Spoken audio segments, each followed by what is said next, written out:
Tudo bem? Esse é mais um curso de empresas familiares, que eu estou falando sobre como administrar a empresa familiar. Então, nesse curso, a gente vai ver coisas como sucessão, como profissionalização, conflitos, que são os desafios, talvez, os maiores que a gente tem na empresa familiar. Se a gente tivesse mesmo o de sucessão, talvez seja o maior que a gente possui. As empresas familiares, assim, a gente muitas vezes pensa assim, mas é só o Brasil que tem empresa familiar, ou um país que não seja tão desenvolvido. Não é verdade. Você nota, por exemplo, as pesquisas talvez mais conservadoras pelas instituições financeiras apontam que de 69% a 74% das empresas mundiais são familiares. E, de uma forma geral, as pequenas empresas, pequenas e médias empresas. Mas você tem empresas globais que são familiares também. Para você ter uma ideia, por exemplo, 80% das empresas familiares na Espanha, das empresas na Espanha são familiares. Em Portugal, 70% são familiares. Nos Estados Unidos, 90% são familiares. No Brasil, 95% são familiares.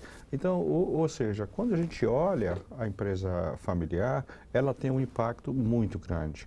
Talvez não no PIB, mas seguramente em toda a massa salarial que se paga no país, a gente tem proveniente vem de empresas familiares. Agora, são empresas que têm características muito peculiares. E o importante é você entender, olha, não dá para você avaliar a empresa familiar com a lógica da empresa não familiar. Agora, qual é o principal desafio dessa empresa? O principal desafio desse tipo de organização é a sucessão. Para você ter uma ideia, de cada 100 empresas familiares, apenas 33 conseguem passar com sucesso da primeira para a segunda geração. As outras não. Vão fechar, vão ser vendidas, etc. Os outros 67%.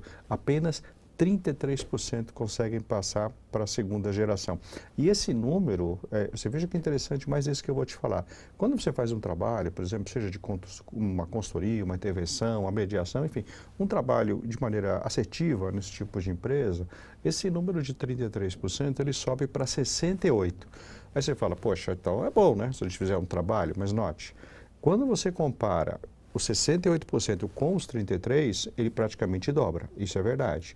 Mas quando você compara esse 68% com 100%, você veja que mesmo 32% dos casos não vão ter solução, mesmo fazendo algum tipo de trabalho.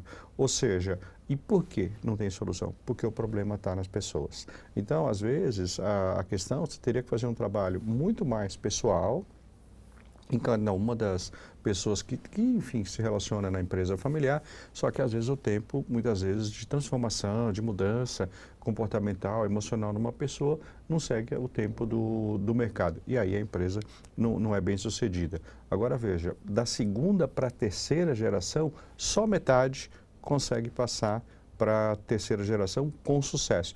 Então você veja, no fundo, a taxa de sucesso da empresa familiar é muito baixa. Então, esse é o maior desafio. Eu acho que esse curso a gente vai tratar nisso. Quer dizer, eu vou conversar um pouco na próxima aula, a gente vai falar um pouco sobre as características da empresa familiar, depois a gente vai conversar um pouco sobre os conflitos, os principais conflitos que tem a empresa familiar, ou seja, os desafios deles, como é que a gente tenta diminuir esses conflitos, depois passar um pouquinho sobre a sucessão, quer dizer, que ele é mais um processo do que um evento, quais são as alternativas do processo sucessório, quais são os desafios, e aí a gente vai caminhando para a profissionalização, e a profissionalização é dividida em duas partes, a da gestão e da sociedade, que está mais ligado à governança corporativa. Tá bom? Muito obrigado.